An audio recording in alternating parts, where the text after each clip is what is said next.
I'm Drew. And I'm John. This episode and every future episode is dedicated to all the horror hounds and smokers out there who want to expand their knowledge of the genre and have a good time. We are so glad to be back here for season 2. Hell yeah. We told you that we wouldn't leave you hanging for long. We took a short break because, unlike last year, instead of giving you all 20 episodes back to back, we're going to be doing 2 bouts of 10 episodes with a mid-year break in between. And we cannot wait to share with you what's in store for season 2. To kick off our first episode of the year, we have director Nicholas McCarthy with us to talk about his horror films, The Pact and The Prodigy. Plus, a favorite of ours is celebrating its anniversary this week, and John has got some good-ass bud for us to smoke. I got some of that JJ. All that and more today on High on Horror. Interviews, reviews, and the latest news all rolled into one.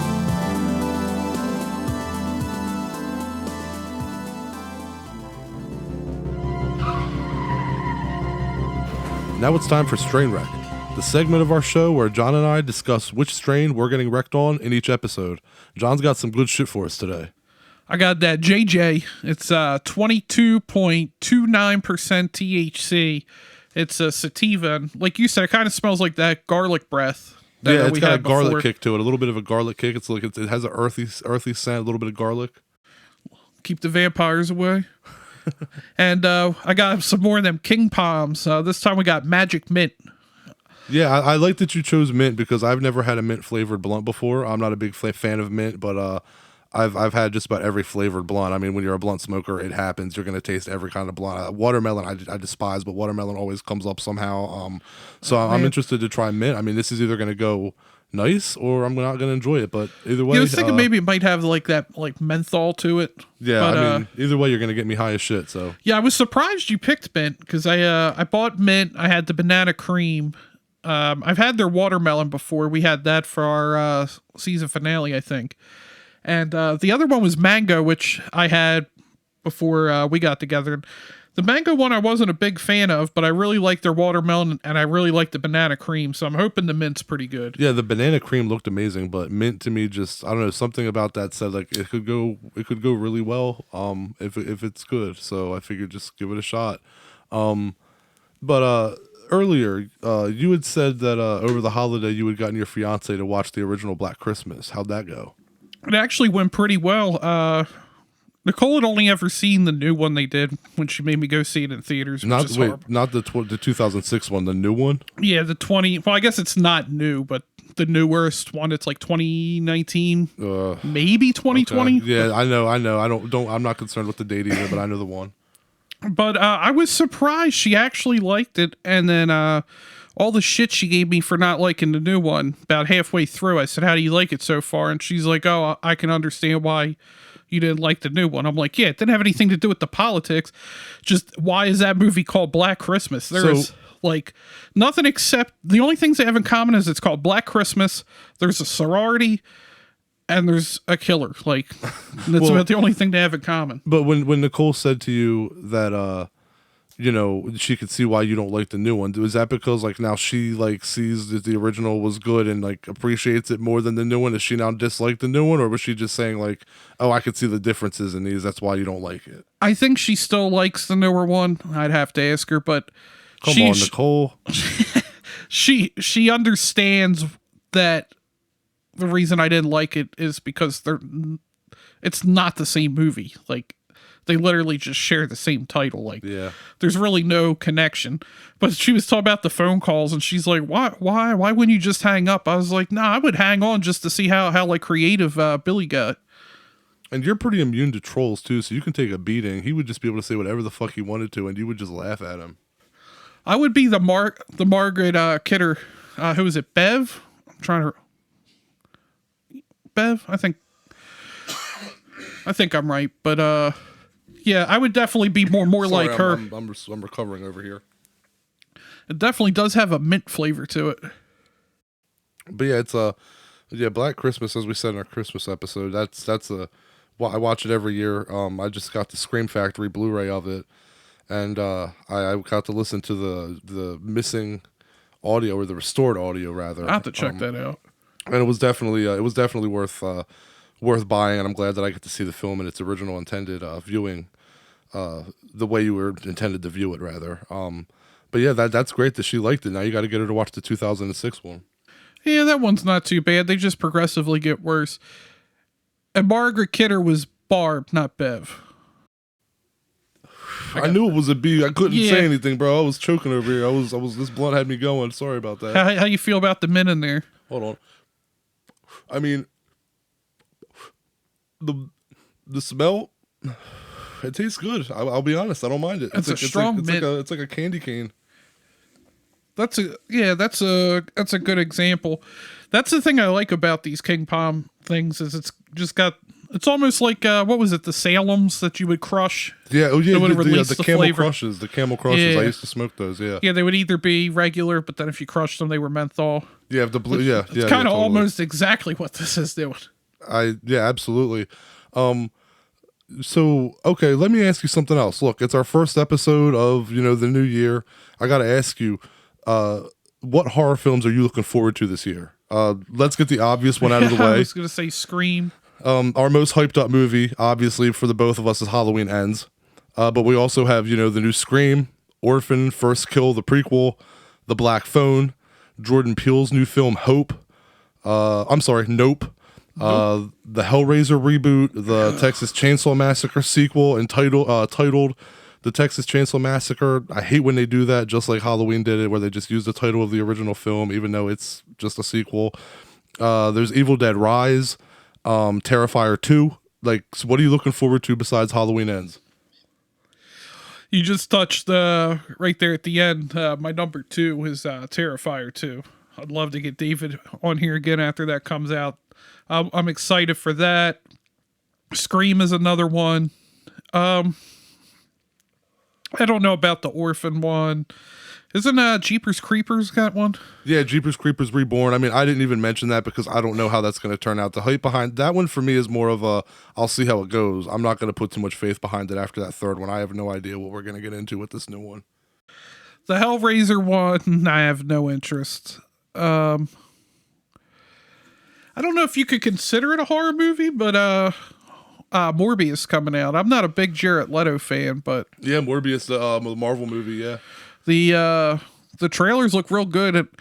Like I said, I'm not a big Jared Leto fan, but from seeing from the trailers the way the movie's going, I feel like it's a good pairing with him in it. Oh, and it's I agree. I do like Jared Leto. As a person, he's done some things that said some things I don't agree with, but as an actor, I have no problem with him. And I like the fact that Morbius is setting up Blade to be in the Marvel universe, so that even makes me back the movie even more. Or, as I've been asking for a billion times, possible Maximum Carnage, because he's in that as well. Yeah, that'd be great. I mean, it could all tie in.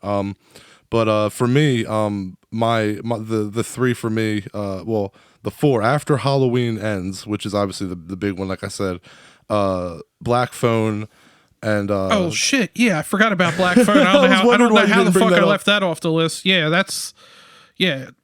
as I said, I forget what episode was our what the fuck? I can't think of the movies. Our Sinister reviews, like Ethan Hawke and horror. Like just a couple episodes ago.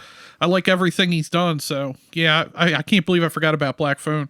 But that got pushed back, didn't it? Yeah, now it went from early 22 release date to now it's June 2022. So yeah, it got pushed back a couple of months actually, which sucks. But was there any specific reason? Do you remember? No, not that I know. I think it might have been timing. I think the movie, they might think that that's a better timing to release it. It might make more money. I know like the December and January are, considered like bad months to release movies. They're pumping out Scream this month. I know it's a ballsy move. I mean, that's, but yeah, so Black Phone, Terrifier 2, and Hellraiser for me. I'm really looking forward to Nope, the new Jordan Peele movie. I can't wait for them all, though, honestly. I hope they all kick ass. The world's in a tough place right now. We could all use a win, horror fans included. I hope these movies deliver. Black Phone, like we talked about, Joe Hill, Scott Derrickson, Ethan Hawke. We've said it before. Say no more. Sign me up. Yeah. But Hellraiser, they have a chance to do it right this time, and they have the right competent people working on the show and the movie. So it could work out, fingers crossed. People bitch that Pinhead is a female now and being played by a female, but in the novel The Hellbound Heart, Pinhead is described as a female or unknown gender, androgynous in other words. So on paper, Pinhead wasn't the masculine, deep-voiced Cenobite leader we all know and love, played by Doug Bradley. He did a great job, but let's see how Jamie Clayton does. Terrifier, we need more Art the Clown in this world, period. Bring it on. And I gotta say, yeah, this shit that we're smoking is fucking golden. I can't wait for you to see what I have for us next week. Just wait and see. You're gonna smell what I'm cooking. That's all I'm gonna say. So what do you got going on this week in horror history? This week in horror history. All right, this week in horror history, we left you with some bad ones on the season finale, but this week we had Dracula, Prince of Darkness, turned 56 years old. Oh my God, man! Yeah, this is a good week for horror history. Also, Christopher Lee is my favorite Dracula. Dracula, Prince of Darkness is my favorite of his run as Dracula. Actually, I just realized that the Satanic Rites of Dracula celebrates a birthday this week as well. It turns 49. Oh, nice. The Satanic Rites of Dracula is 5 sequels after Dracula, Prince of Darkness, and Lee's final portrayal as Dracula. The next Hammer film came a year after that in 1974, which was The Legend of the Seven Golden Vampires, which was a kung fu vampire mashup, and it was a fucking mess. I mean, Kung Fu Vampires does sound badass on paper, though. No, not from the 70s. That's fair. We have the Relic, turned 25, came out in 1997. Dude, I love the Relic. The Relic is such an underrated, underappreciated monster film. It got heat. This was one of those ones I remember when it came out. It got heat when it came out. Like, everybody was bitching about it and not liking it. But now everyone that remembers it likes it. The Cathoga is a motherfucking scary bastard, and the design is just another Stan Winston Studios home run out of the park. I love it. Oh. That fucking monster is crazy looking. Has Stan Winston done any bad creatures? I mean, no. I mean, he's probably the greatest of all time. There's no question. I'd have to agree with that. And we got Leatherface, the Texas Chainsaw Massacre 3 from 1990, turning 32 years old. I got nothing I want to say about that. I was gonna say the same thing. I don't think there's really anything we need to say about that. The first Tales from the Crypt feature, Demon Knight from 1995, that turned 27 years old. Oh man, yeah, Demon Knight, the first Tales from the Crypt film. That movie fucking rocks. Billy Zane gives the performance of his fucking lifetime in that movie. Prove me wrong. Titanic. Director Ernest Dickerson also did the Snoop Dogg movie Bones, which gets a lot of shit, but it's fun. And you know what? Look, fuck it. Let me put it to you this way. Those of you out there who don't want to who want to shit on Bones, let me put it to you this way: when you see an evil Snoop Dogg smoking a cigar or a blunt or whatever the fuck it is on the cover or on the poster, you know what you're getting into. Don't bitch that it's a bad movie. Bones is a fun movie.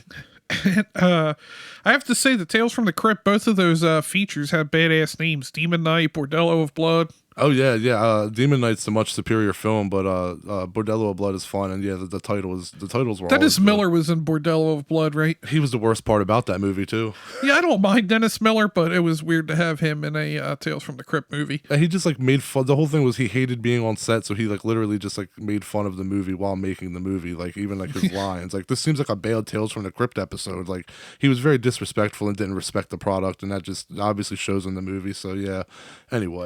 Anyway, moving on. 41 years old, 1981, Scanners. Oh man, Scanners is a quintessential Cronenberg film. This is the movie that defined him and established him. Knowledge nugget: the famous head exploding scene was accomplished with pet food and a shotgun. Also, Michael Ironside wore Dustin Hoffman's eyes from Little Big Man in a scene. I mean, the exploding head, whenever you say Scanners, it's the first thing that comes to mind. Yeah, absolutely. And again, like I got a love for all of these movies, man. Like I've been watching them like most of my life practically. And our main attraction this week, turning 33 years old, the 1989 classic Pumpkinhead. Oh, hell yeah, man. I mean, why don't you start? I mean, Lance Hendrickson could do no wrong in the 80s in my mind. And I got Nicole to watch it this year. I always put it on it's required watching in October. It's always on my hard list, just like Halloween. Pumpkinhead finds some date in there to fit in. Nicole thought Pumpkinhead was okay. I asked if she wanted to watch any of the sequels, and that was a quick no. But yeah, again, more great creature design. Pumpkinhead's badass looking. It's iconic. Even people that haven't seen the movie at least recognize the creature. Another Stan Winston creation that's just aged. Like his creations just aged. That's the thing. It doesn't, even Pumpkinhead today doesn't look dated. People look at Pumpkinhead and still go, he's fucking badass, and that's awesome, you know. And what you just said about Nicole, yeah, my wife Sam's the same way. She I don't think that she likes Pumpkinhead or appreciates it for the movie that it is, but she definitely like thinks he's cool looking and appreciates the design. But yeah, as we mentioned before, when we had gotten a Puff Ask question a couple episodes ago, so we were talking about favorite monsters and everything, and I brought up Pumpkinhead. Pumpkinhead was the first monster movie that I fell in love with. It's that simple. I dug the creature design, the country bumpkin feel, the simplicity of it. It's simple, straight to the point monster film. After Godzilla, Pumpkinhead reigns at number 2 for me. You know, I watched it 1,000 times growing up with my mom and sister. I met Lance Henriksen a couple of years ago and got him to sign my Pumpkinhead print. Yeah, that's somebody I definitely want to meet. He's such a cool guy, dude, you know, and I have pictures of him talking to and high-fiving my son, you know, and my son knew who he was and recognized him. And as a lifelong fan of that movie, that moment kind of cemented something eternal. I know that sounds cheesy as fuck, I know, but it did. Like, that movie and its importance is cemented, you know, not to be replaced. And, you know, it's just Abel, my son, you know, it's he's a huge fan of that movie, and it was his first big monster movie too that he got hooked on. So it means a lot to me to be able to share that with him, you know. Here's something I wanted to bring up to you that I thought that you would think is cool as shit. Knowledge nugget. The cabin that Haggis the Witch lives in is the same cabin from Friday the 13th Part 4, the final chapter, my favorite in the series. Oh, I was hoping you were going to say Part 5. Well, speaking of that house, Lance Henriksen said that he believes somewhere under the house, some of those silver dollars that he pays Haggis with reside. Some of them apparently fell through the floorboards during filming. Could you imagine going out there and searching for them and finding them? I'd do it. Would you do it? I'd do it. I'd do it, but then like we'd get halfway like started, I'd be like, I'm done with this. I don't want to do this. Here's another knowledge nugget for you. The scene where Dead Billy sits up in Ed's truck and looks at Lance Henriksen, and he said, I think he says, I've seen the movie so many times I should know. He either says, what'd you do, Dad? Or why'd you do it, Daddy? Whatever it is, like it's like the premonition that he has. That scene is what got Lance Henriksen to agree to do the movie. And also the scene where Lance is washing Billy's hands with the hose and he talks about how soft his grandmother's skin was, all of that was ad-libbed by Lance. That's interesting. And I really like Pumpkinhead because you don't get too many Lance Henriksen lead features. Agreed, and he carries a movie well. He's good at it. Yeah. Yeah, everything else, it was mostly he was playing supportive roles, Aliens, was it Terminator? I mean, he did like Man's Best Friend, where he was doing like lead roles, but they weren't like, he wasn't like a... I forgot about that. He wasn't a major front, and he was never considered a Tom Cruise. Yeah, yeah. He's probably 3 feet taller than him. I mean, yeah. I mean, Tom Cruise has had some good movies despite him as an individual, but that's fair. Yeah. But I'm not big into Tom Cruise's action movies. It's like a few Good Men is probably my favorite Tom Cruise movie. I'm a big fan of the Mission Impossible movies. Rain Man was good, but the first Mission Impossible was good. I mean, yeah. Well. Anyway, we're getting sidetracked talking about Tom Cruise here. Yeah, I think that's about all I got for Pumpkinhead. Yeah, what about you? Yeah, I'm good. Yeah, so I think now we'll get on to Puff Ask, the segment of our show where we get viewer questions from Facebook, Twitter, and Instagram.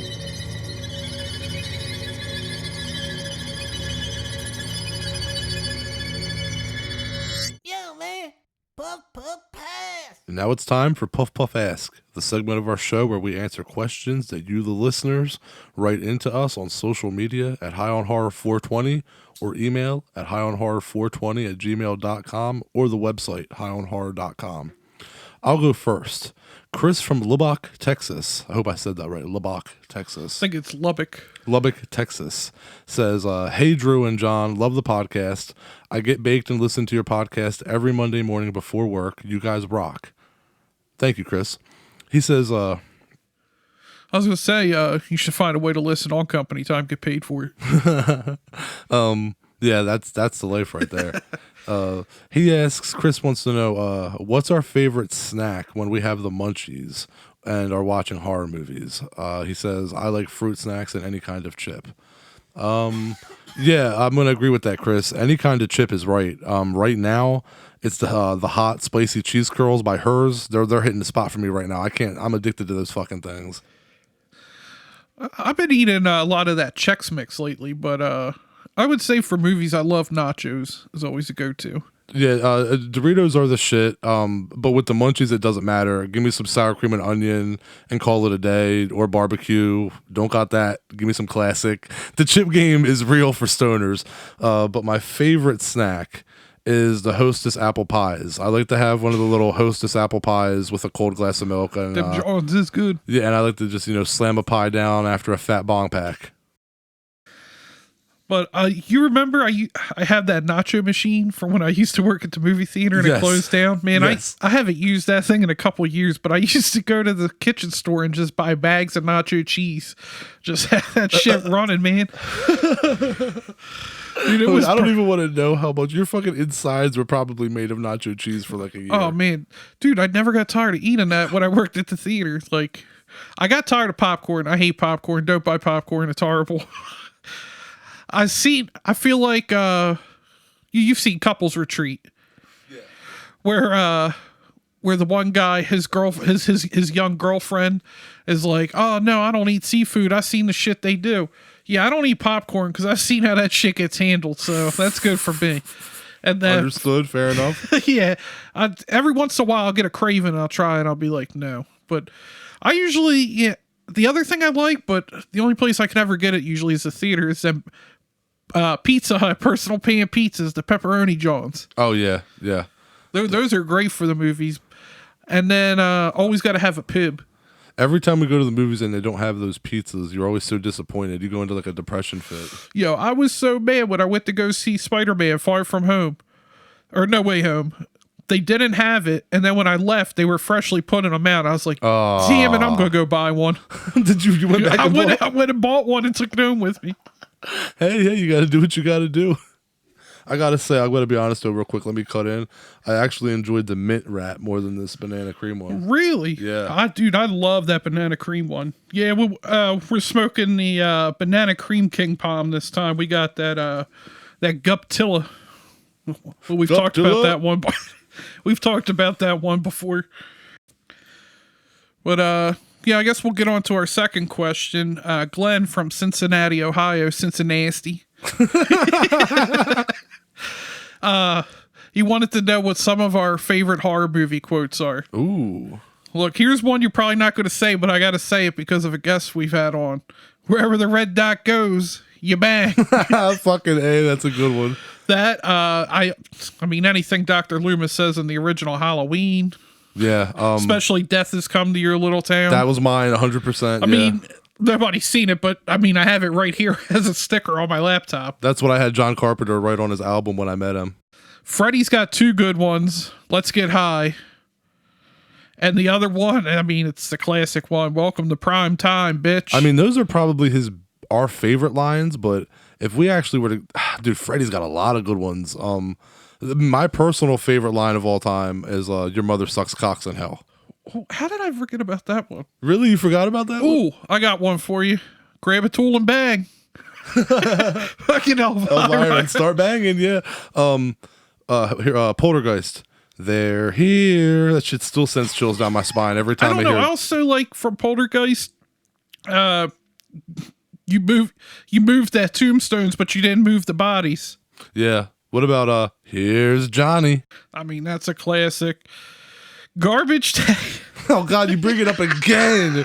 Why do you always bring up Silent Night, Deadly Night 2? I debated. I was like, I gotta throw it in there. Like, you finally fucking stopped bullying Rob Zombie's Halloween, and now you gotta bring this shit up every fucking episode. Okay, if you had your choice, would you rather me just trash Rob Zombie? Or bring in Garbage Day once an episode? I guess Garbage Day is better, because at least you kind of enjoy that, so, you know, I don't have to hear you get all angry and sweaty. Angry and sweaty? That's fucked up. Okay, what about, okay, well, anything that Ash says from the Evil Dead series, like, groovy, you know, hold on, John's dying over here. You gotta stop pulling on the blunt so hard, bro. Gotta pull in sympathy viewers for the first episode.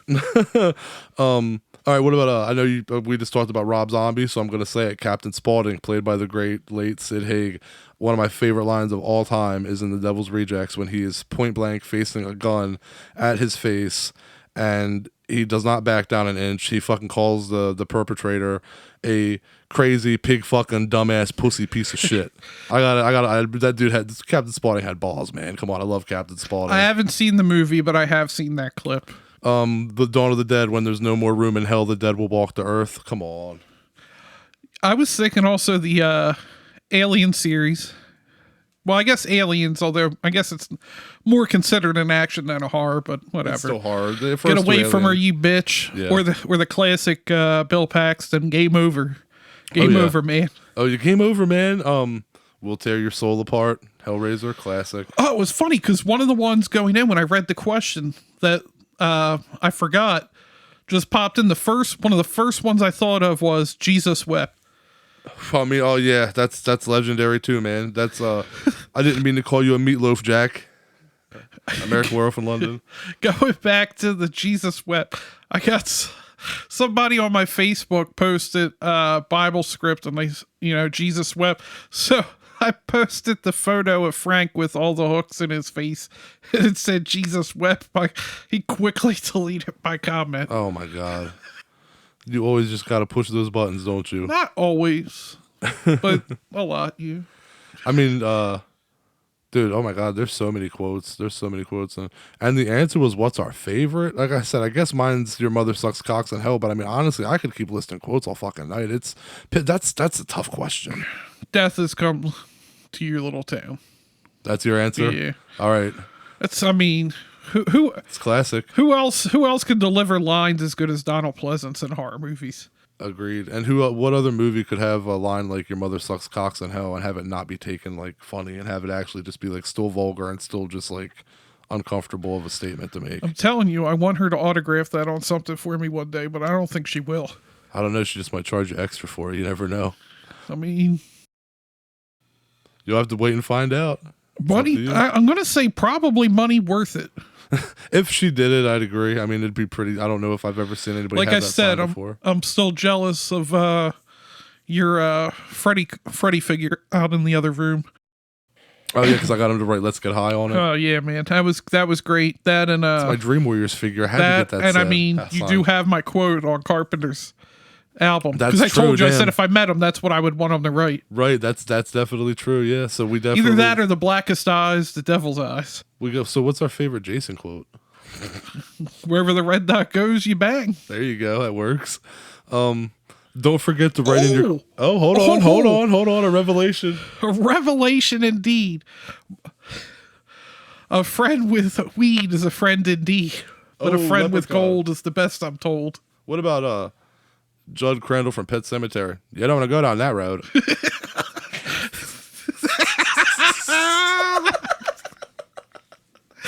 Oh man, that was good. I don't know what was funnier or more fucked up. Me, dude, I've seen so many. My accent was so terrible there. Dude, I've seen so many videos where they just trash him on YouTube and just make fun of his voice so much. All right, well, you listeners, don't forget to write in your questions to us on all social media platforms at High on Horror 420, or email us at highonhorror420@gmail.com, or on the website highonhorror.com. Now let's talk about the Pact and the Prodigy.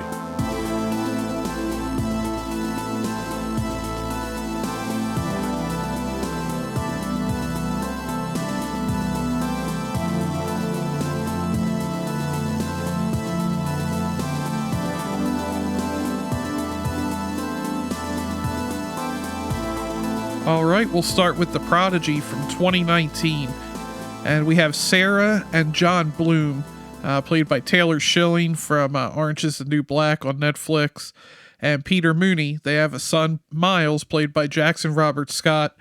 He shows signs of rapid development and extreme intelligence. It's a horror movie, so that's not going to last long.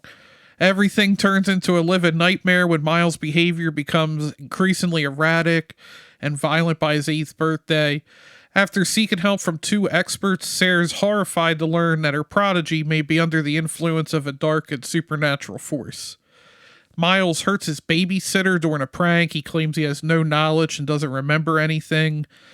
Later, he attacks a classmate with a wrench. That was pretty fucking crazy. Yeah, agreed. Sarah takes him to a psychiatrist, and she plays a tape of Miles speaking gibberish. The psychiatrist passes it along to some more colleagues, we find out. And then it isn't actually gibberish. It's a rare dialect of Hungarian.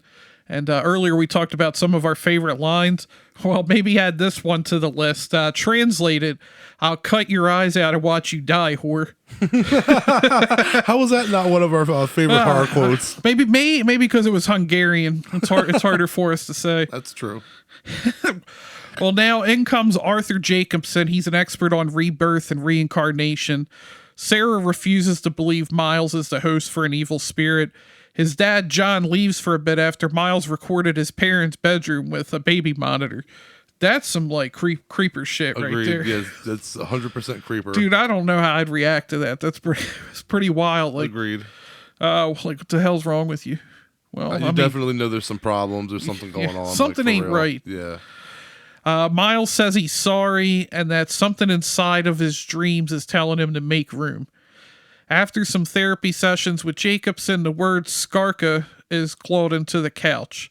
Edward Skarka is a former serial killer who died, and Jacobson thinks he's trying to continue his spree through Miles. Upon researching Edward, Sarah finds out that he died only minutes before Miles' birth, and she's startled to see, like Miles, he has 2 different colored eyes. Sarah and John decide to commit Miles, but on the way there, he stabs his father and leaves him in a coma. While he's in a coma, Sarah searches in Miles' room and sees stuff about Edward and the crimes that he committed, and also a book from Margaret St. James, the final victim of Edward's who survived and actually helped in his arrest. Sarah decides to kill Margaret and hopefully end Edward's need of Miles' body. Well, Miles, Edward, whatever you want to call him, he beats Sarah to it, and he disembowels Margaret. So Sarah now believes Edward has left Miles' body, doesn't need it anymore. But it's the complete opposite. Miles is gone, and Edward's now assumed complete control of his body. So now Sarah attempts to shoot the now Edward, and then Sarah gets full on the Omen and gets shot by a hunter and dies instantly. Now Miles goes to his foster care until John is healthy enough to care for him, and the movie ends with Miles staring in the mirror, but we see Edward's reflection. Dude, imagine that's some fucked up shit. He's just gonna wait for John to get out of hospital and just fuck him up. That's a dark, dark movie, man. Yeah, dude, and Jackson Robert Scott was really impressive in it, playing both roles. Like, he did a really good job. I agree. I definitely like The Prodigy. It's a strong outing. Like I just said, the story is very dark. It's overall, in general, a creepy movie. It's a good date movie for sure. Evil kid horror films always work with women, trust me. This definitely ranks up there as one of the better evil children movies. Like, there's some good ones like The Omen, the sequel, Mikey, Village of the Damned, both versions. The Good Son with Macaulay Culkin. Yeah, that's a good one. Yeah, I feel like that's the classic, like, fucked up kid movie. Agreed. And then there's the schlock, like the Canadian horror film Kathy's Curse from 1977. Just awful. The Prodigy gives us that performance from Jackson Robert Scott, like you just said. That gives it that edge, like The Good Son, where it's definitely a keeper, man, for sure. 7.5 out of 10 for me. Yeah, I would give it like an 8. I really liked it. I hadn't seen it in a while till I rewatched it. I'd last actually just seen it in theaters, and I remember the thing that stuck with me the most was really Jackson's acting. Like, he did really well playing both those roles and played them both well. Yeah, it's funny because, you know, he plays he can play a creepy kid. Like, he played the sweet, innocent little Georgie in both It films, and then you see him when he's also, like, Pennywise Georgie, Yeah. and he's creepy as fuck. And then you see him in this movie literally playing a good kid and then a little backstabbing asshole, literally a backstabbing asshole. You know, but you know, it's like, yeah, he's the little boy's got range. It's like he's either like this adorable little boy who's like so sweet and all gentle, or he's this like evil conniving son of a bitch. He does a good job for real. Yeah. The other one I compare it to would be like the Orphan. That's an Orphan. Yeah, I was just gonna say that's another. I mean, technically, you know, spoiler alert. It's not really a child, but technically, that's the twist. Yeah, Orphan. Orphan ranks up there as one of the best as well. Absolutely, Orphan's amazing. Yeah, I feel like that. I kind of got the same feels, if you will, from this that I got from watching Orphan. Just like, oh shit, what's gonna happen? Yeah, definitely. And it was like Orphan was more of a thriller, where The Prodigy was just darker. It was just darker in tone altogether. Just more of a dreary movie to watch, more of a heavier undertaking. Yeah, then Jackson did this between the two It movies. Yeah, he had three straight horror movies. Yep, back to back to back. And they're all good. Did you like, I know we're talking about The Prodigy, but It Chapter 1 versus It Chapter 2, which one did you like better? I like It Chapter 1 more. I think that the kids and their story is always more intriguing and entertaining than the adults, even in the book and in the original TV movie. But will say that I do like the ending and the conclusion more in Chapter 2 than I like of the TV movie. Yeah, I will say the adults are definitely better in the newer part 2 compared to the miniseries. Yeah. Yeah, but I think with that, that's about all I got to say about The Prodigy. You ready to move on to The Pact? Hell yeah. The Pact is a 2012 supernatural horror film that's also not a supernatural horror film. It manages to be both. It centers around Annie, played by Katie Lotz. Her mother dies, and she wasn't close with her mother, so she doesn't want to attend the funeral. But while staying in their childhood home, Annie's sister disappears. Annie comes into town to sort her affairs and find her sister. The search for her sister leads Annie down a path of ghosts, dark histories, and the revealing of a serial killer known as the Judas Killer that has put her smack dab next on his list. This movie is 90 minutes of pure dread and tension. It's scary as shit. 9 out of 10. Absolutely for me, 9 out of 10. It's goddamn near perfect. Nicholas McCarthy was 40 when he made this. His first feature at 40, and he fucking killed it. What a strong first outing. I have been an advocate of this movie since I saw it. If you're listening right now and you have not seen The Pact, please do yourself a favor and rent it on Amazon or wherever it's available. I think you can rent it on YouTube. I can't stress this enough. You need to see this movie. This is a true horror film, a pure horror film. Yeah. Yeah, it's been a while since I've seen it, but yeah, I think another one I would give it an 8 as well. 8 as well compared to The Prodigy. I think they're both well done. But I got to ask you, what's your favorite pack? Is it The Pact, X-Pac, or NWO Wolfpack?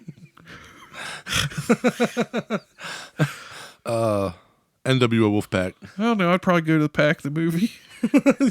Well, yeah, if that's still an option. Nobody's picking X-Pac. No, nobody wants to.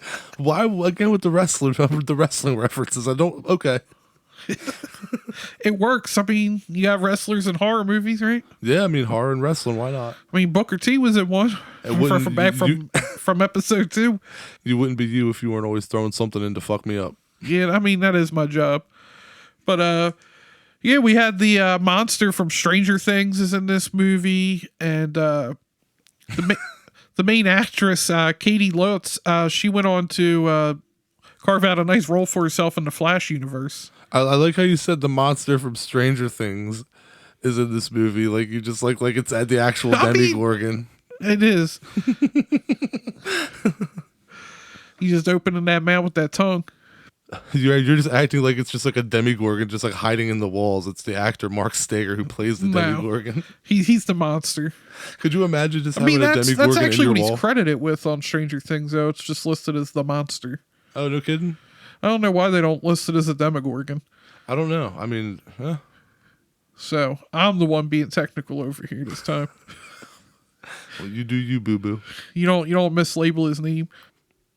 No, but yeah, definitely. The Pact is one of those ones that if you want a scary movie, turn off the lights, close the windows, pull on a blanket, pack yourself a bong, open a beer, pour a glass of wine, do whatever you do, whatever gets you in the mood to relax. If I could make it 2 bongs. or a couple blunts. And watch The Pact. Lizzie City. It's not a lighthearted movie. It's gonna have you jumping out of your fucking seat, and it's nail biting tension. I'm telling you, I can't recommend this movie enough. Now let's get into Burn and Learn. Oh. Burn and learn. Now let's get into Burn and Learn, the segment of our show where we read off trivia facts about the movies we're talking about. And in this case, it's The Prodigy and The Pact. Michael Biehn was first in mind to be cast as Creek. However, Biehn declined the role and Casper Van Dien stepped in. The names Jennifer Glick and Charles Barlow are both names used in Stephen King's vampire novel Salem's Lot. The last name's Glick and Barlow. This one is interesting. Complete heterochromia iridum, which literally means different colored iris, is the condition that Annie has, where both of her eyes are different colors. Medical experts still have no idea what causes this, but think it's linked with being lack of genetic diversity. 1970 Honda CB350 is the bike that Annie drives in the film. Now let's move into The Prodigy from 2019. Although Miles is compared to David Bowie because of their different colored eyes, their conditions vary. Miles has heterochromia, while Bowie has aniscoria, which causes one pupil to be bigger than the other, given the illusion of different colored eyes. Interesting. And in Miles's case, his right eye is hazel and his left eye is blue. And like we said earlier, Jackson Robert Scott filmed 3 horror films in a row, as The Prodigy was filmed in between It Chapter 1 from 2017 and It Chapter 2 from 2019. Miles Bloom, the name was inspired by Miles and Flora from the 1961 film The Innocents.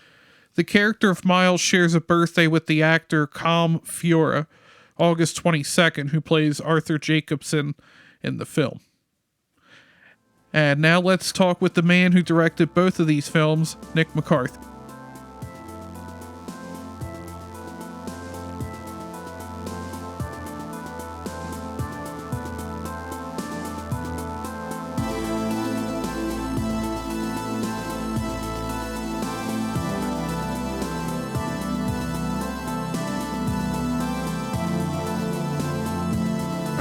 Our guest today worked on short films until he busted into the film industry in 2012 with the instant classic The Pact. He's done work on the new Are You Afraid of the Dark reboot. He's directed At the Devil's Door and the 2019 hit The Prodigy. Welcome, Nicholas McCarthy. Thank you for being on High on Horror. Oh man, I'm happy to be here. I totally approve of the concept of your podcast. Well, we appreciate that. So do you smoke? And how often?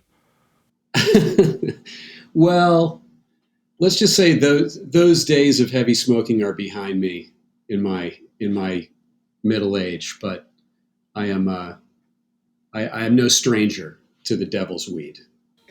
Right? But right now I'm enjoying my So you're not a little against it. glass of rum. No, I support with all my heart.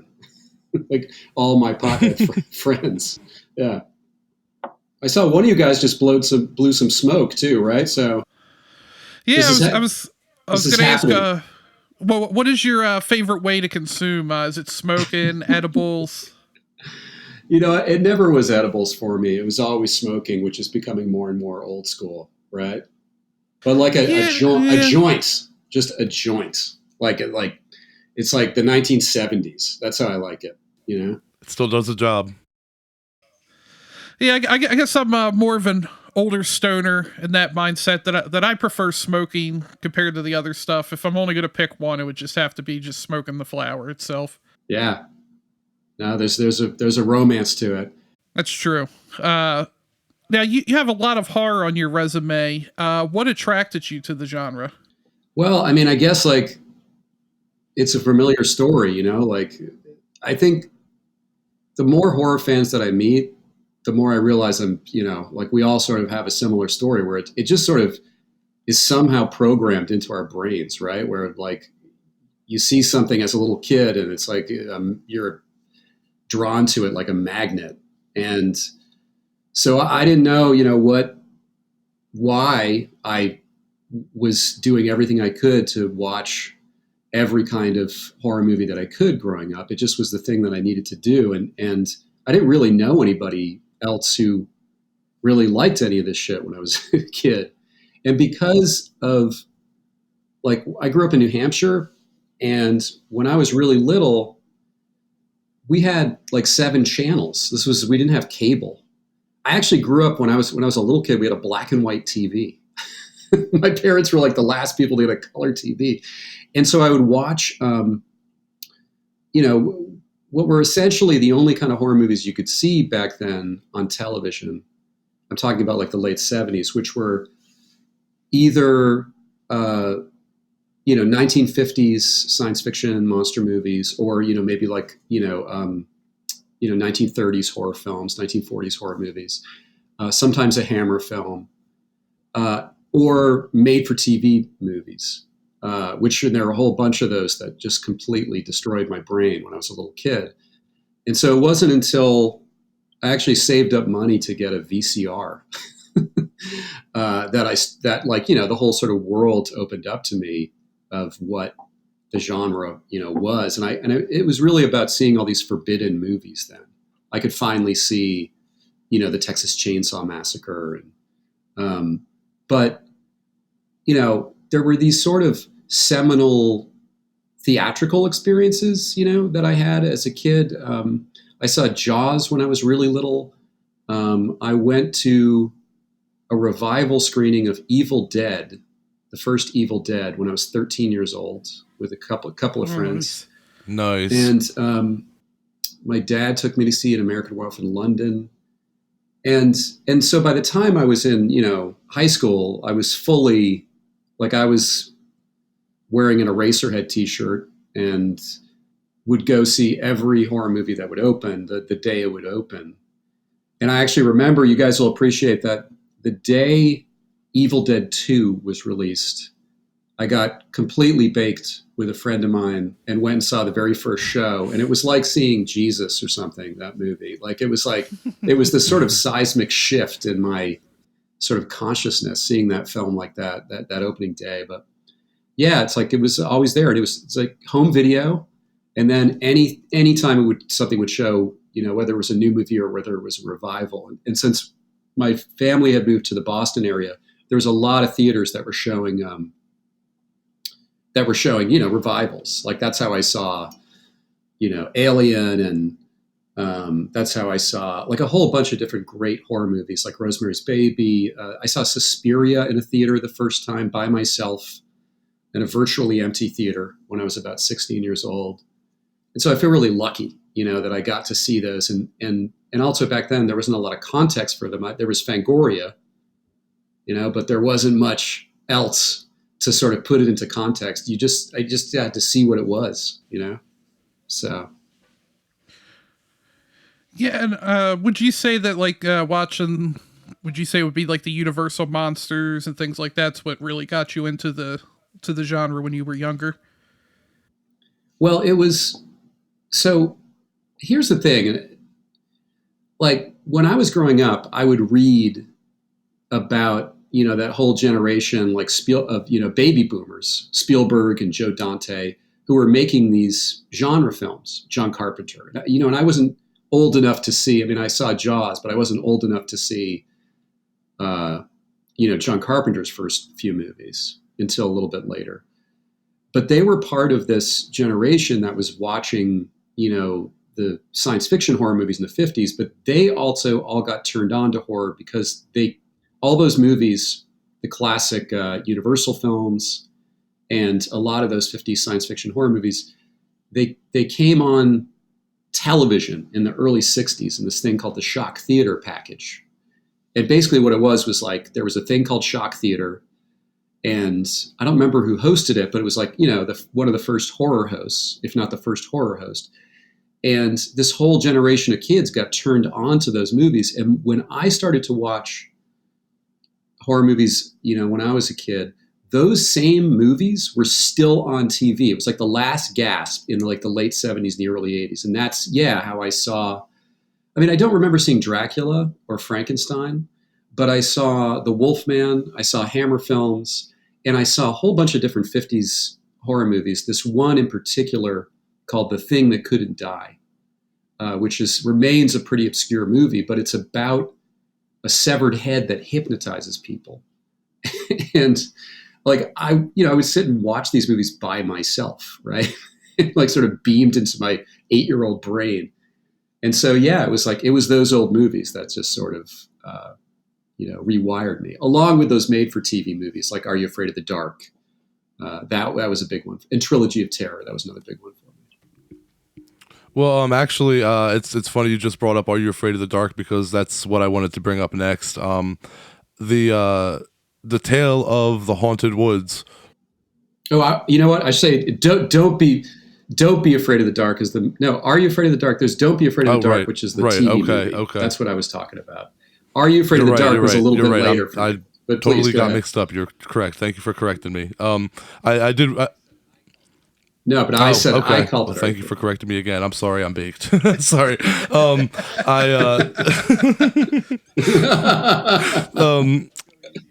go okay, easy cool. on Thank you. man. I appreciate it.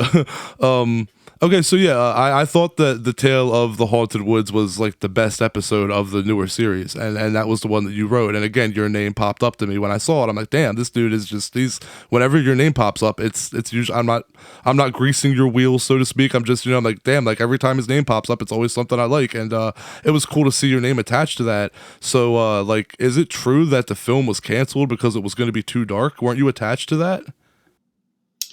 Yeah. So what happened with the feature version of Are You Afraid of the Dark was there was a draft that was written by Gary Dauberman, and they wanted to make the movie, but I think they needed a rewrite on it, and I think Gary Dauberman was off starting his directing career, with his Annabelle movie, and he had sort of become a player in Hollywood. He's like a massive success.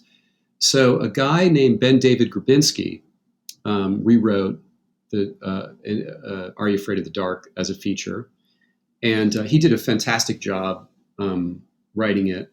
And then they had a director named DJ Caruso who got attached to it. And because I had worked with this, this is all very industry stuff. Like I had worked with the division of Paramount that was going to make the movie.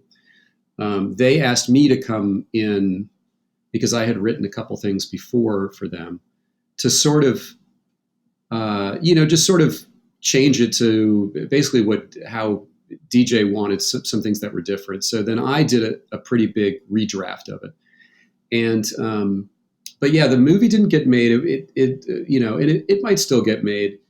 But it wasn't that it was because it was too dark.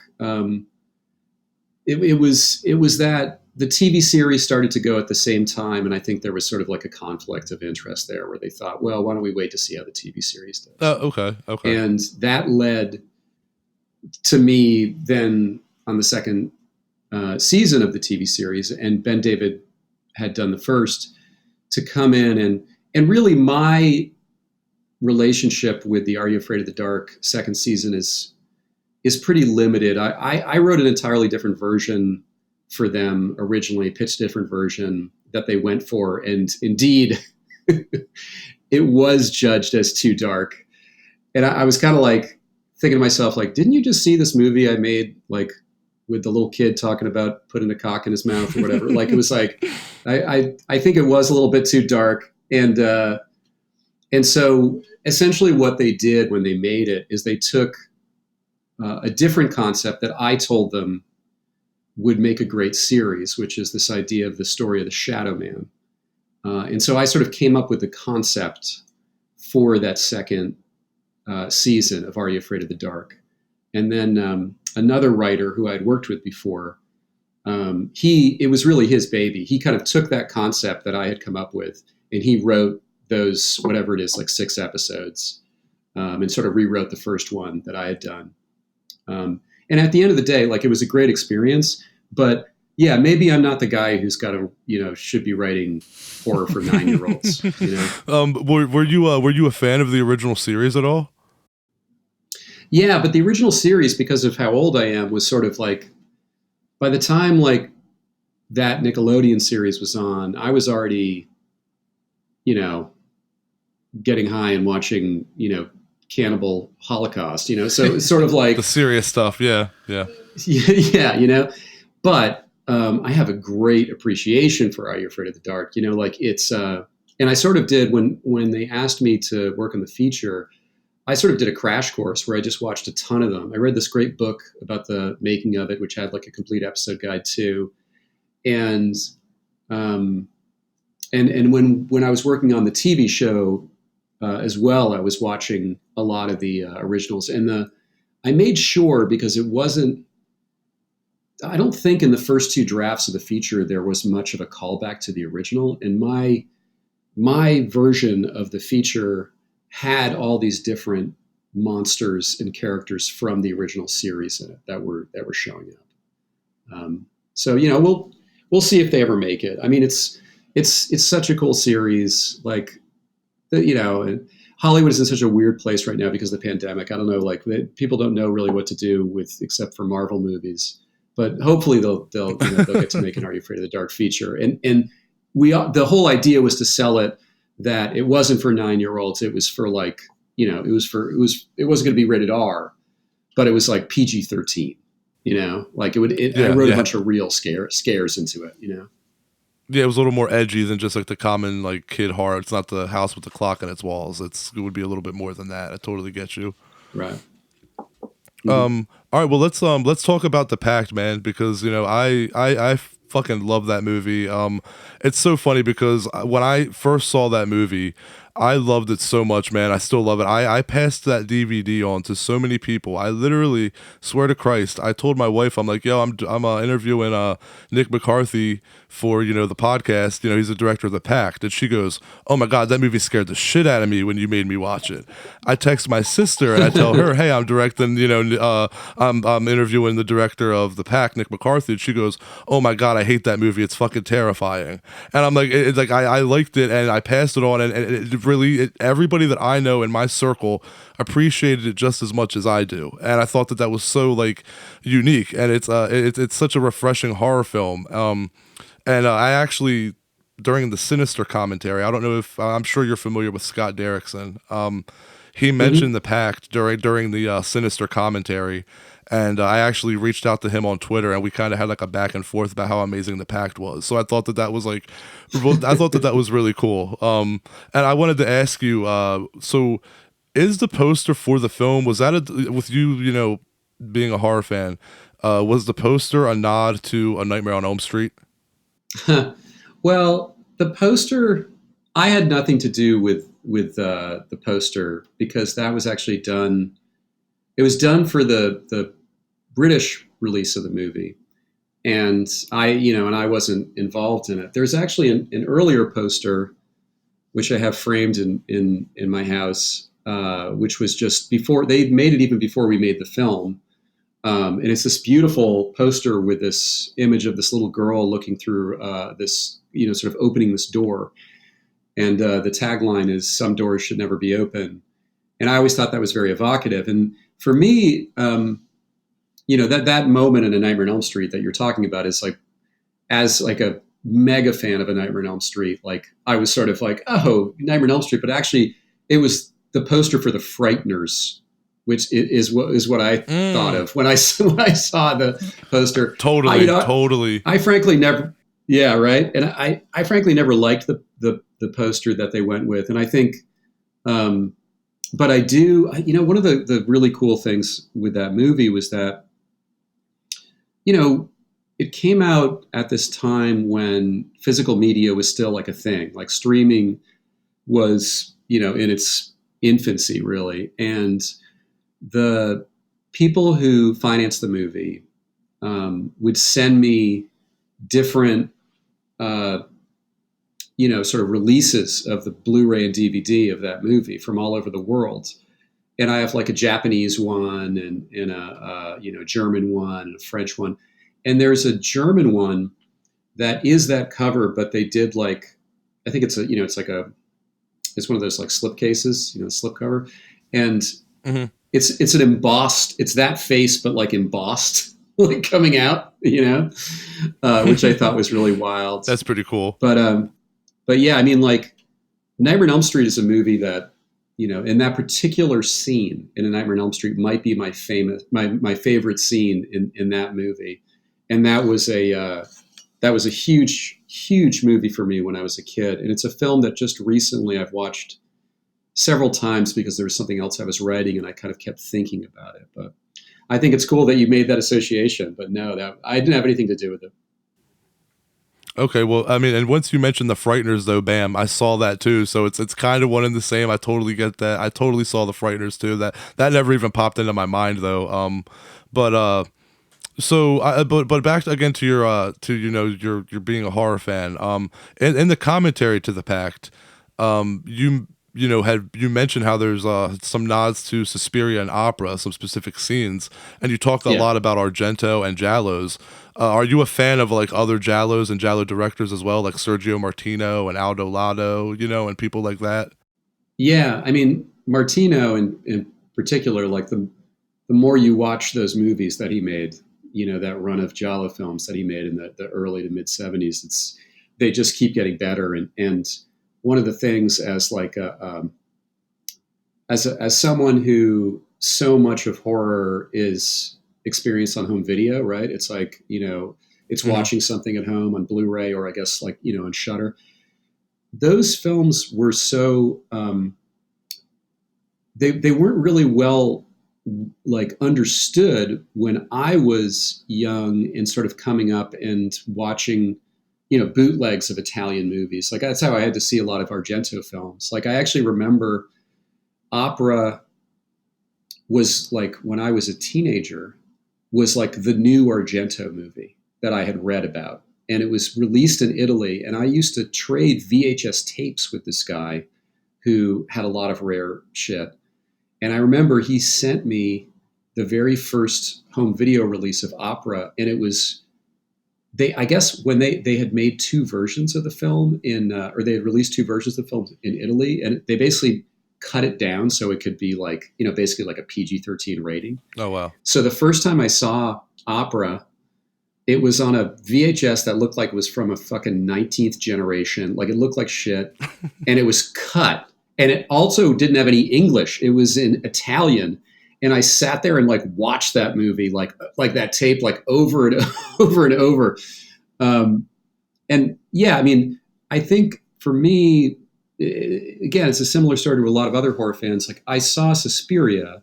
And so then I went back and started to watch the other Argento movies. And that led me to the Giallo films, because that's like those movies are like, they're sort of like the fucking gateway drug, right? Of Giallo. Absolutely. The Argento movies.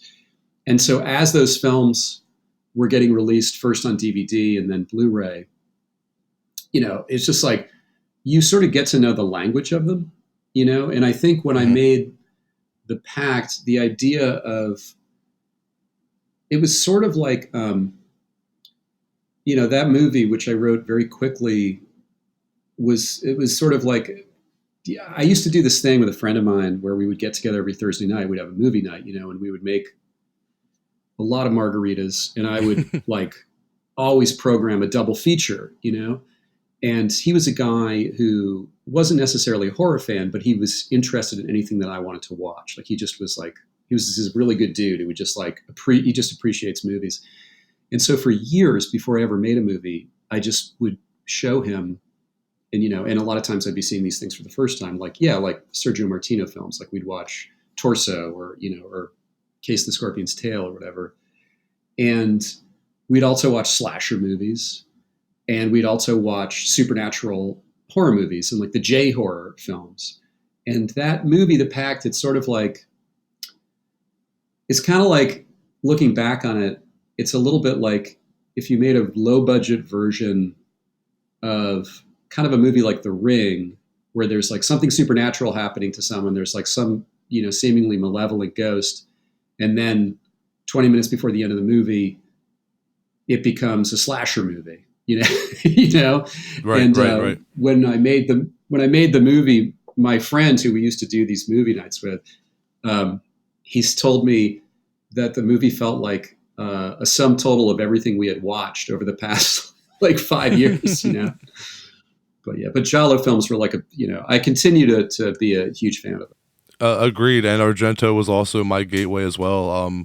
Right? I think Suspiria, and then I did the whole Animal trilogy. After that, I did Four Flies on Grey Velvet, Cat o' Nine Tails, and the Bird with the Crystal Plumage, and and then honestly, like you just said, like you've been a fan since.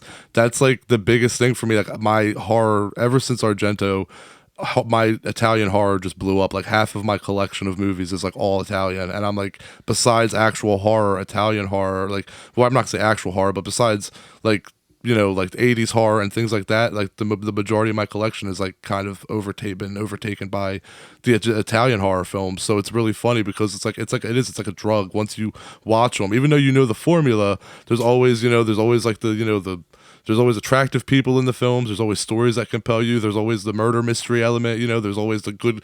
Some of the kills are going to be off the wall. So yeah, like Argento definitely hooked me as well, and I'm a lifelonger because of it. Like I love Giallos.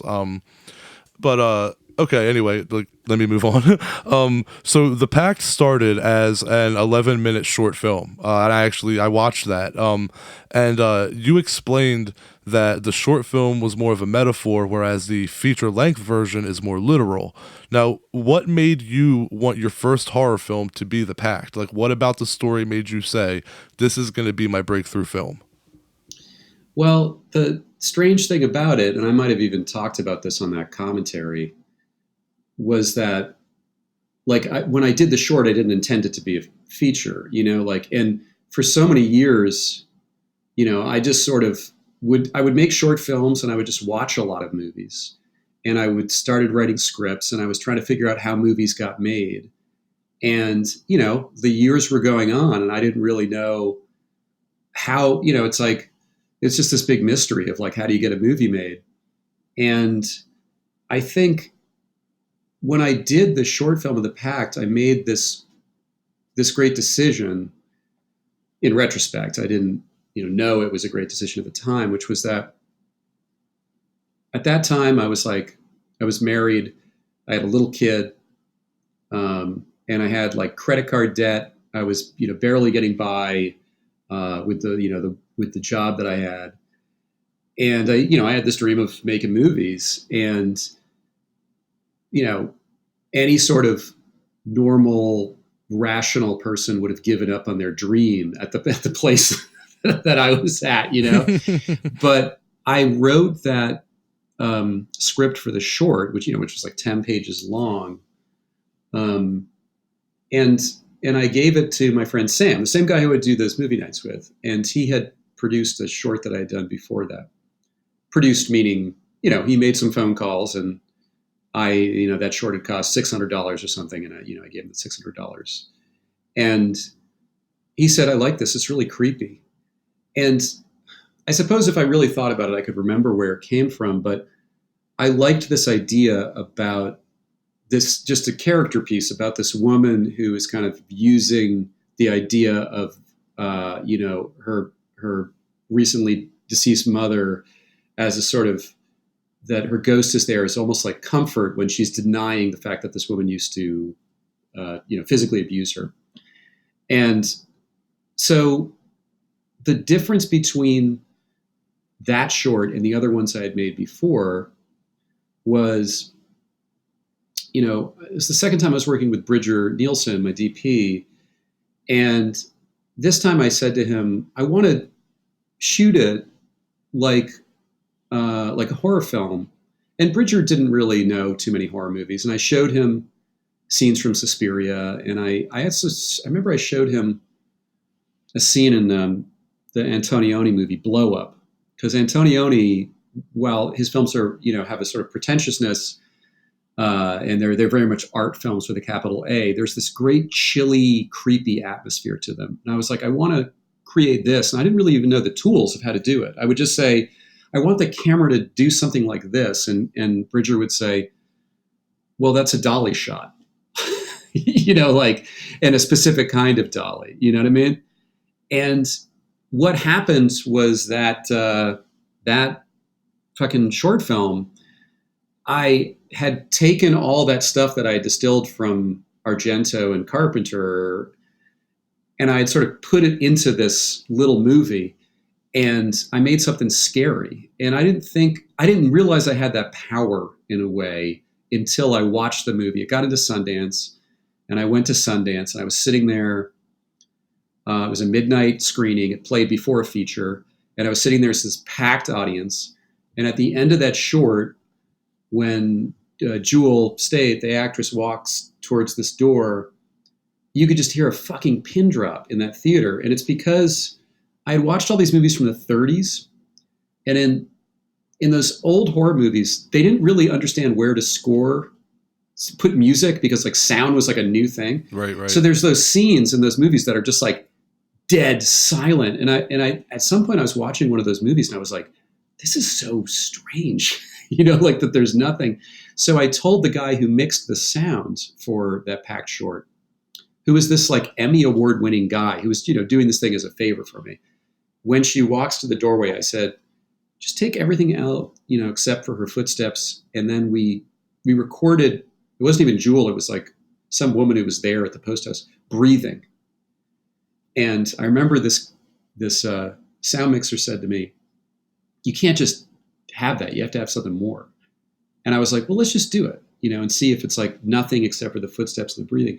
And we did that, and it was immediately apparent, like this was really scary. And so when that screened and I saw it with an audience, I realized in a way what I had probably been working my whole life to, which was like, oh, I can do this. And then when I did the feature, I think I was like, okay, what I want to do is make the movie that I wanted to see when I was 15 years old. Like I want to make a really scary, fucked up supernatural movie, but I also want to make a slasher movie. And that was the difference between that sort of metaphoric little character piece. And then I was like, at the end of the day, like all I've ever wanted to do was horror movies. And that's what I did, So I don't know if it answers your question, but No, yeah, absolutely, yeah, and again, the Pact, which is the feature, both of them really, but the feature one works so well, and that was something that I actually wanted to bring up next. Is that you had mentioned that Bad Ronald, that movie from 1974, I believe, that was kind of what like gave you the idea. And besides that one, I can think of maybe an episode of Supernatural that I was a fan of back in the early 2000s, where there was the whole like somebody living in the house when it's really supposed to be haunted, and that's why like the Pact really worked. And those things like Bad Ronald, he wasn't like hiding in the walls like that, but like people just being in the house when you're thinking it's a haunting and it's not. That tends to, like, back then it worked. The Pact, that's what stood out about it. It was like, holy shit, you're not expecting that the dude's in the house. Like, you think it's just a paranormal movie. And I just feel that, like, that's lost its, like, grip nowadays. Like, you got movies like The Boy and even Housebound, where, like, it's just becoming more and more cliche, where it's just, now every time you watch a ghost movie, it's almost like, nah, it's not haunted. There's probably somebody in the wall or something. Do you feel that way as well? Well, I don't know. I think there's something that happens when like people are sort of watching all the same stuff, whether it's new movies or sometimes whether it's like, a bunch of stuff is getting released, on Blu-ray or something, where it's like there's like there's something that just kind of gets in the air. And I think when I wrote that, like that twist, I had been thinking for years about that idea of, I had just this idea in my head years before about that someone is doing a seance and it tells them that there's that there's actually a physical person there. And that was the thing that I wanted to do. I remember Housebound, I think I don't know if it was made concurrently, but it was like very soon afterwards.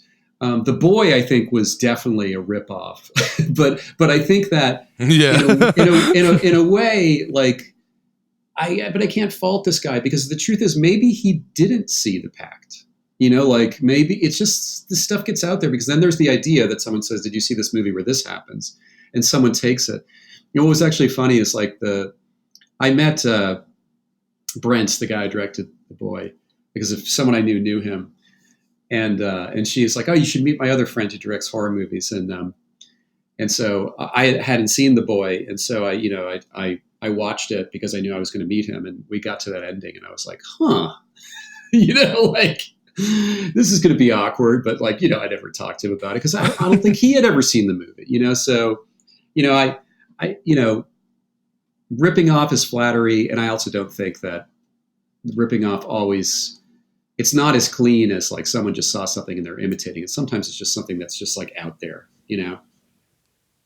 Yeah, that's true. And I guess, like you said, it's probably an innocent thing from their perspective, but when you watch as many movies as someone like I do, and you start to see it pop up more and more, it becomes more of a problem for like people like me, not necessarily the casual viewer, who doesn't see it all the time. So I could totally see that. But again, besides the whole surprise that there's someone living in the house, that works really well. I thought that what else worked really well was that there's no cheap jump scares in it. There are jump scares, but it's those impactful scares that like sit with you and rattle you. They're not those little like, oh shit, and then like 5 seconds later you're over it. Like you're sitting with that shit when it happens. And I can compare that to kind of like The Changeling, those rattling scares. And I guess like you got that from your knowledge and just what you've taken in over the years, I'm guessing, because for like a first movie, you nailed that. You didn't just rely on no cheap pop scares.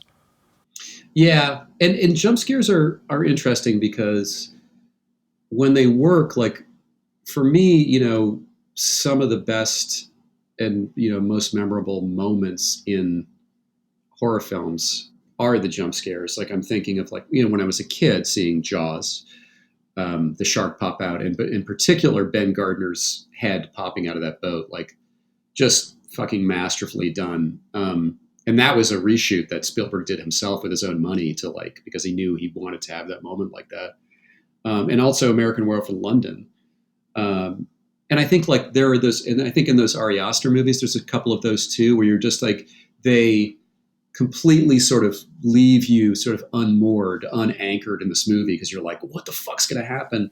Mm-hmm. But I think, jump scares have a bad reputation because when they don't work, audiences can resent them because they feel the mechanics of the movie. And I also think that when horror sort of got to sort of hit the mainstream in a big way again in the 2000s, there was a lot of horror movies made by people maybe who just weren't horror fans, and they would manufacture jump scares, like sometimes not the directors, but like the producers, like in the edit and stuff like that.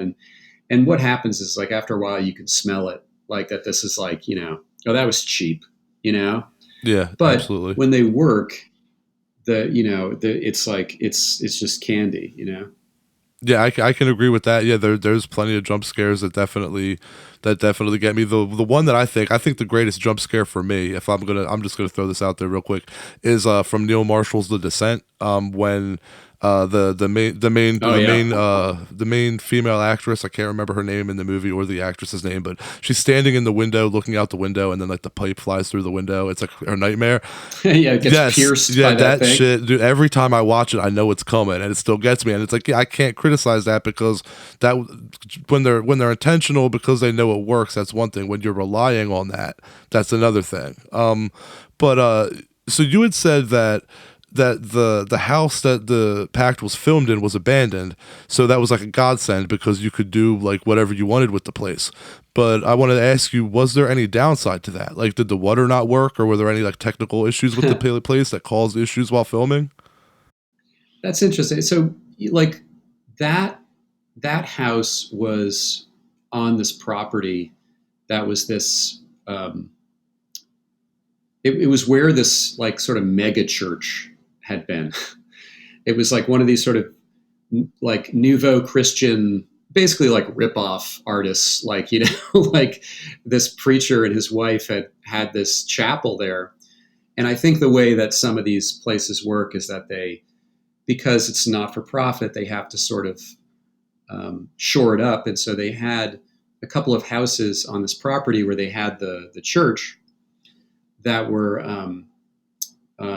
halfway houses. They were for recovering, you know, drug addicts. And the way that we found it was that the producer of the Pact, Ross Dinnerstein's father, was in real estate and had recently done a deal with a group of people to buy this group of buildings, basically this giant lot. And they were going to just bulldoze the whole thing. And I don't know what's there now. I should drive over. You know, it's still not too far from me. It's probably like 45 minutes away. And it's like, they probably put up like condos or something, right? But there was, this house, and no, there wasn't a downside. The only downside was there wasn't a basement, you know? And so we built the basement in the garage, you know? And Okay.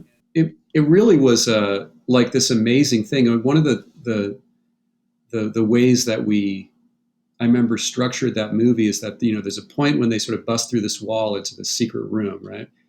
And the production designer, Walter Barnett, he actually built a wall over that room that had to stay up for the first like half of the shoot. And we shot basically everything around that section of the movie first. And then when Katie like busts through that wall, she's actually busting through, you know, it's like a piece of drywall or something that's been put up with like, you know, a frame to it and everything, but it was wallpapered, and it was like a one take thing, you know, where she was going to smash through that. And then we had two cameras, I think, you know, one on the outside and one on the inside, so we could see, you know, her opening up this thing. And then we could shoot everything inside the secret room. So like when we made the movie, we actually, you know, halfway through the film, just like in the actual running time of the movie, opened up this room, and then we're able to like shoot inside of it. You know? That's pretty awesome. Yeah. I saw during the commentary you had mentioned that the door was put there and, you know, built in, and yeah, that's crazy that you were. It's the movie trickery. Yeah. You know how you're able to just change the place around. So Annie, played by Katie Lotz, she has that badass vibe to her. Like, you know, she rocks the wife beaters and drives a motorbike, yet she can be vulnerable. And, you know, so I got to ask you, were you kind of using your love of Ripley and Sarah Connor to write Annie as a character? Yeah, I actually remember like the temp score for that movie. I used a bunch of Aliens, like the James Horner score for Aliens, which, by the way, when you're making a movie as low budget as that, and then you put that kind of music for the composer to try to do something with, it's like, it's a great thing. But no, yeah.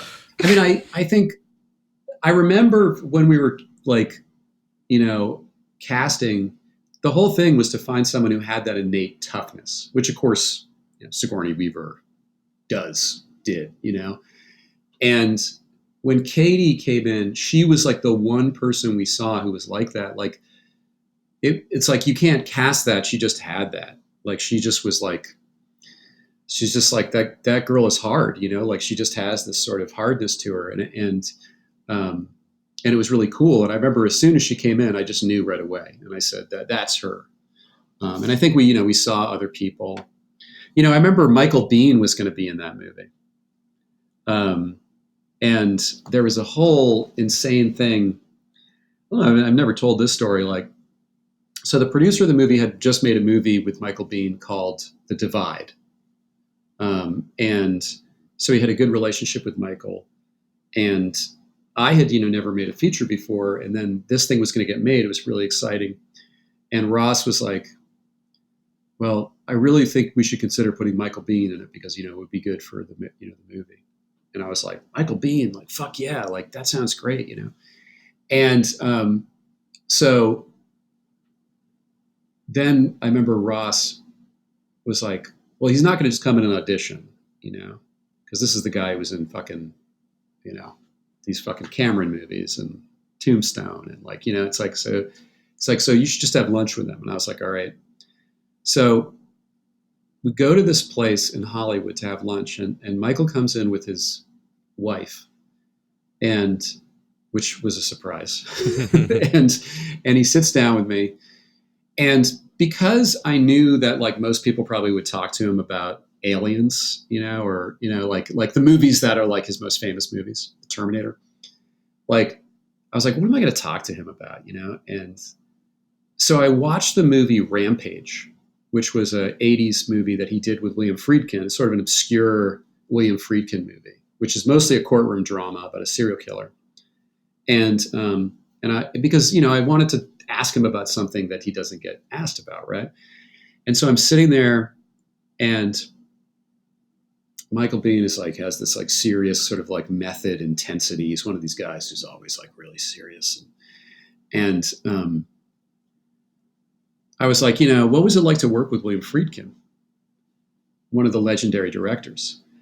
And this sort of stirs something in Michael Biehn. And he's like, Billy he played these tricks on me. He kept playing these tricks on me, these practical jokes that he thought was funny. And I didn't think it was fucking funny. And he starts telling me this story about how like William Friedkin, they kept sort of fucking with him in some ways on the set of this movie.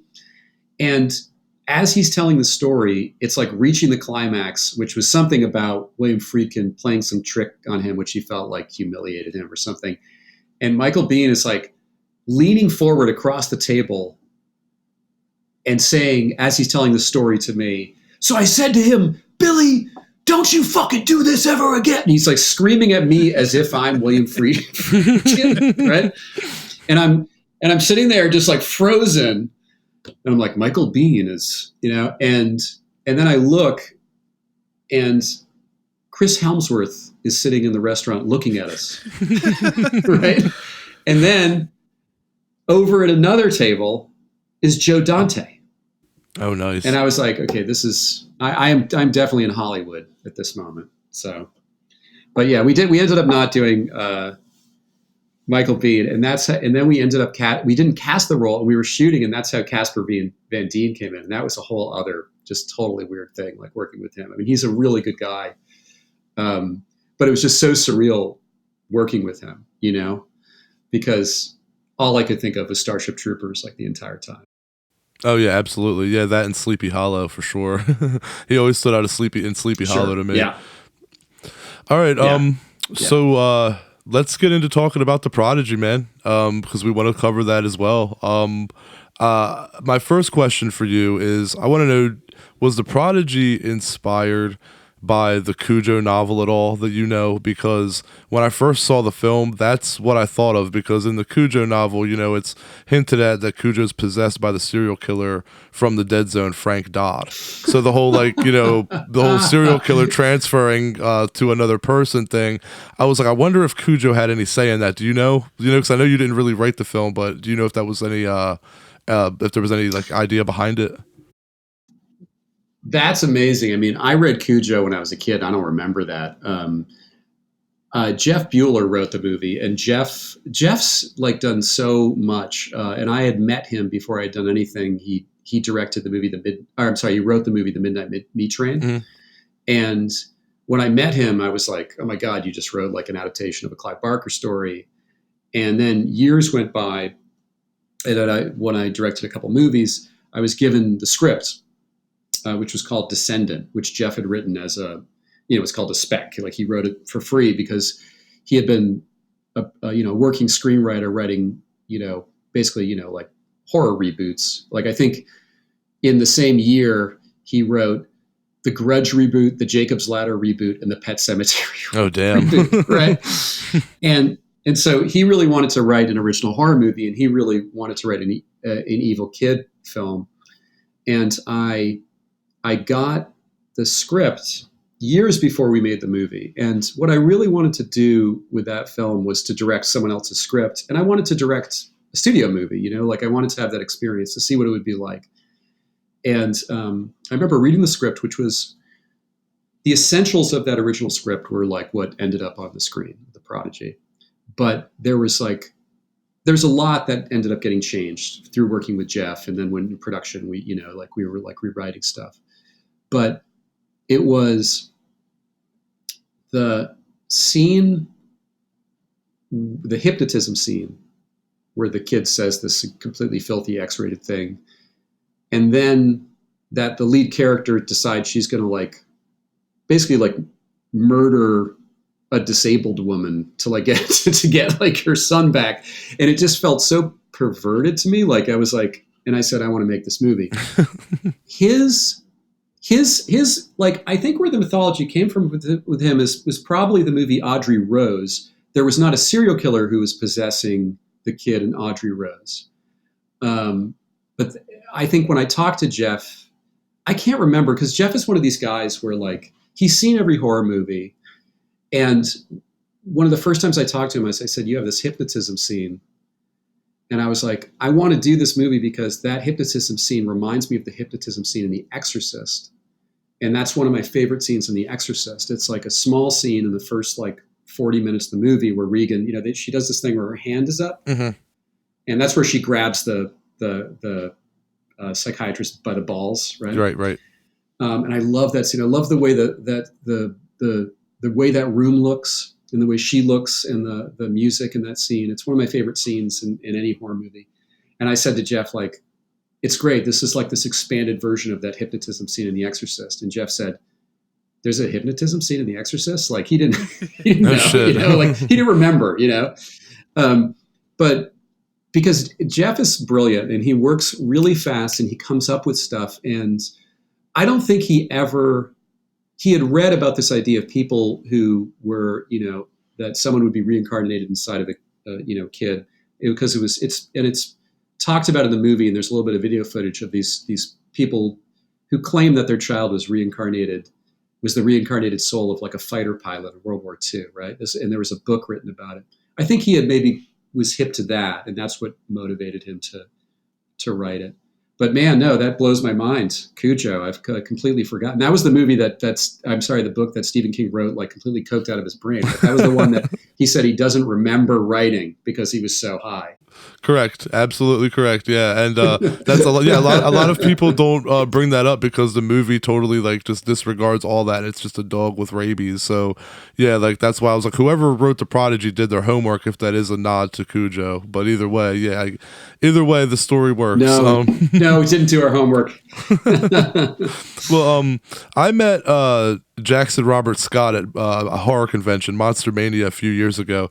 And dude, he was like the most awesome little kid ever. What was it like working with him?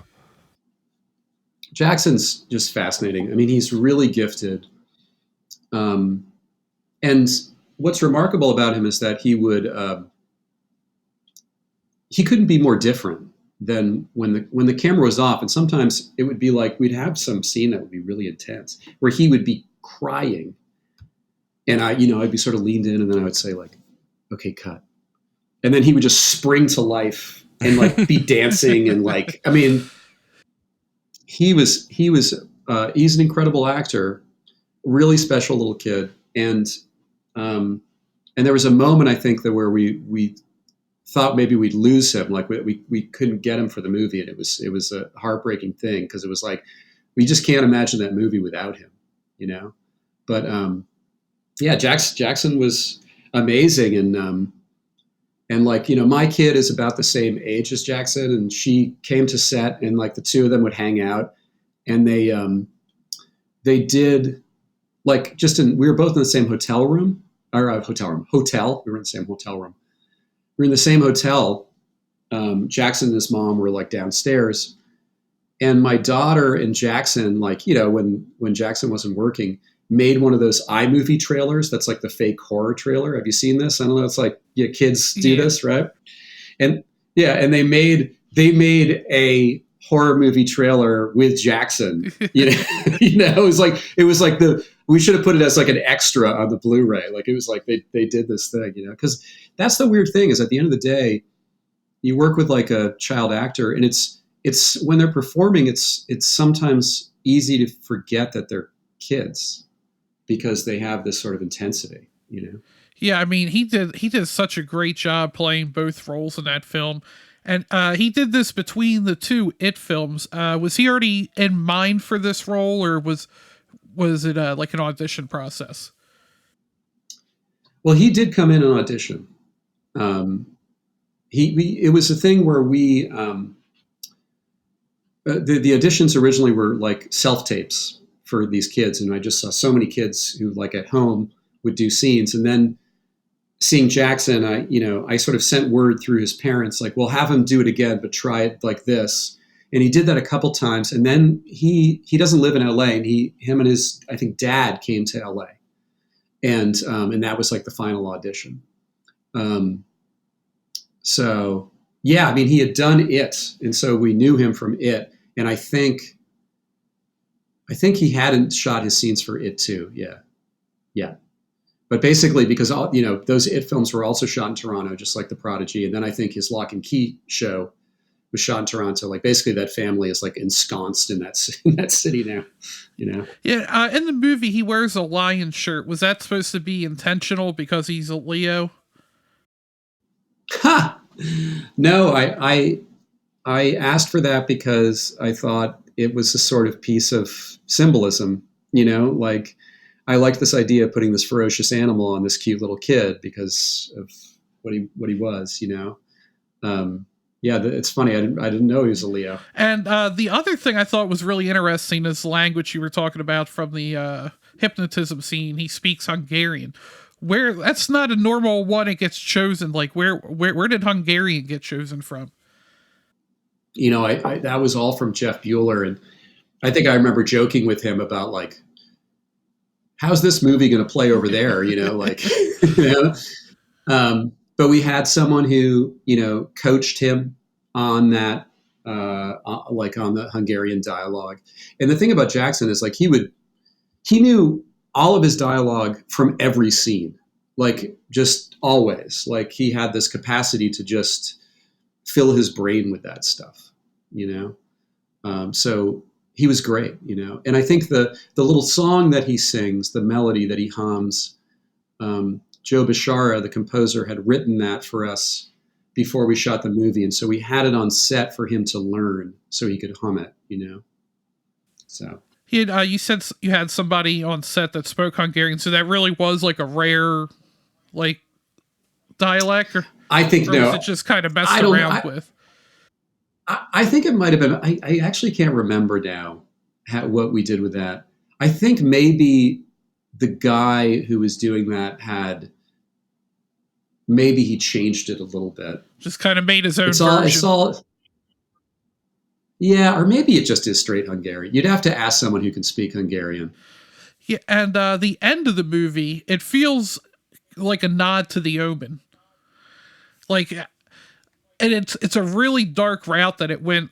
Most movies would have just had the kid's soul and body reconnected in the final scenes, but like not here. I definitely like the route it took. It doesn't end how you think it's going to end.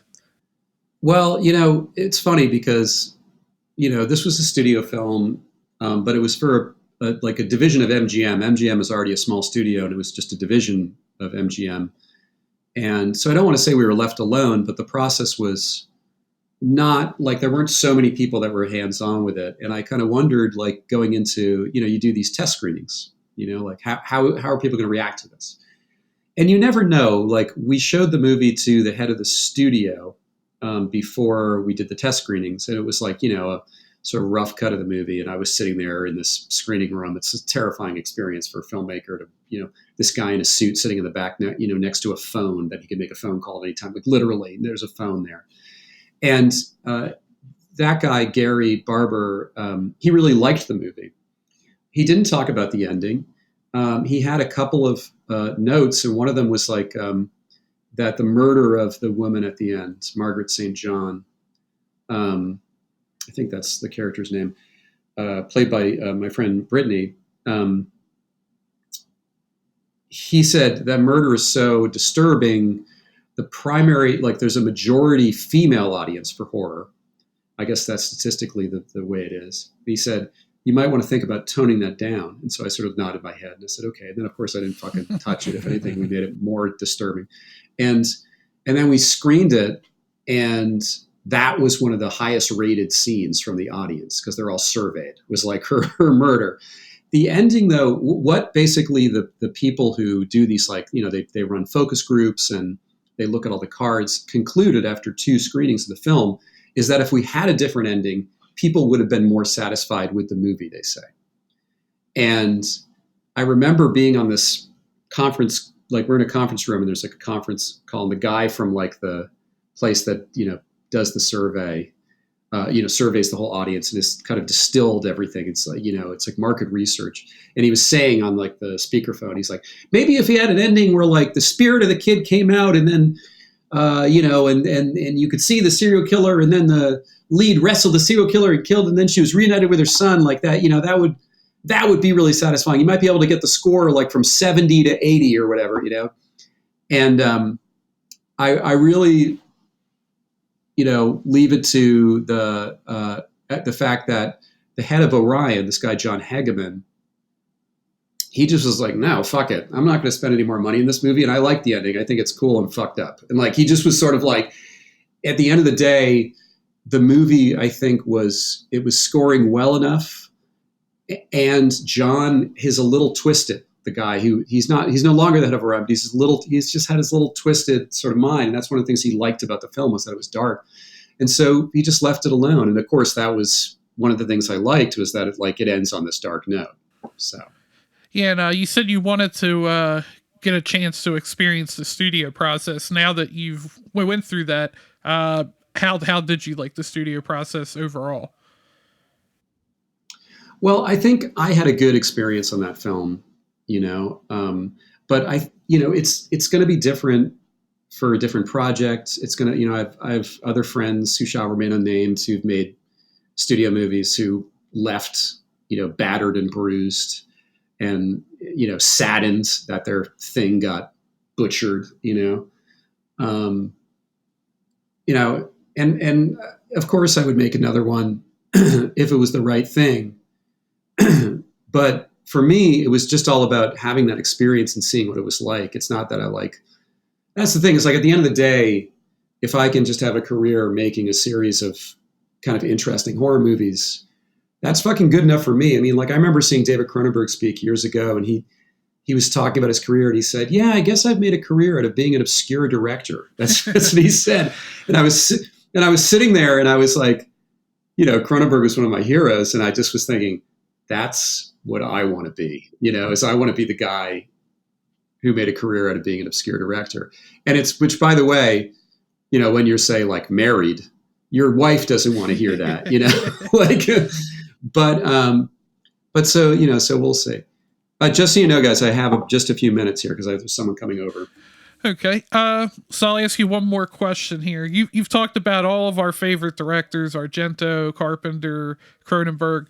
Who is your favorite director? There isn't a favorite director, no. And like, I would never be so, arrogant to say that there's one that I return to, because, you've got that Dawn of the Dead box set behind you. And it's sort of like, when I watched Dawn of the Dead this last year, I watched it twice this last year. I see that movie and I'm like, it's an absolute masterpiece. It's maybe the best horror movie ever made, And then I watched Nightmare on Elm Street twice, and I said, this is such an incredible movie, right? And then I watched, to throw you a curveball, the original Cat People, the Val Lewton film, which is one of my favorite movies of all time. And I was like, this is my favorite horror movie. And all of those movies have great directors, whether it's Jacques Tourneur or George Romero or whoever, and movies come together from, especially now that I'm making it, they come together through just a set of circumstances. And there are some directors who can hold it together and have a filmography where, on the whole, most of their stuff is great, right? But that is a rarity. And, Romero thrived in the 70s, and the movies he made in the 70s and into the early 80s, are masterful and amazing. And he's one of my favorite directors. You'd say the same thing about Carpenter. So for me, it's always like they're just a series of inspirations. There's not just one. However, Texas Chainsaw Massacre, Suspiria, and Dawn of the Dead, in terms of modern horror, maybe along with Night of the Living Dead, I think are the masterpieces of the genre. I mean, those are some solid choices. Agreed.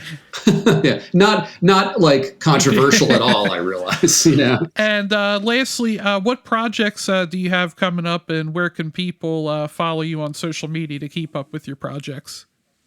Well, you can find me on Instagram, which I do poorly at, but I'm there.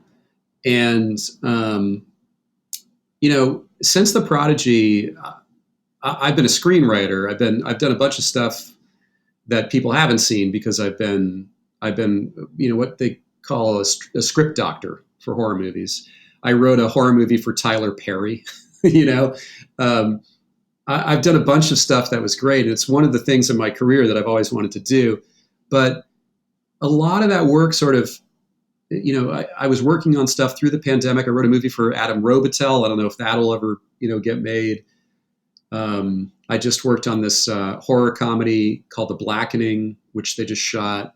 But now what I really want to do is to make a fucking real horror movie, again.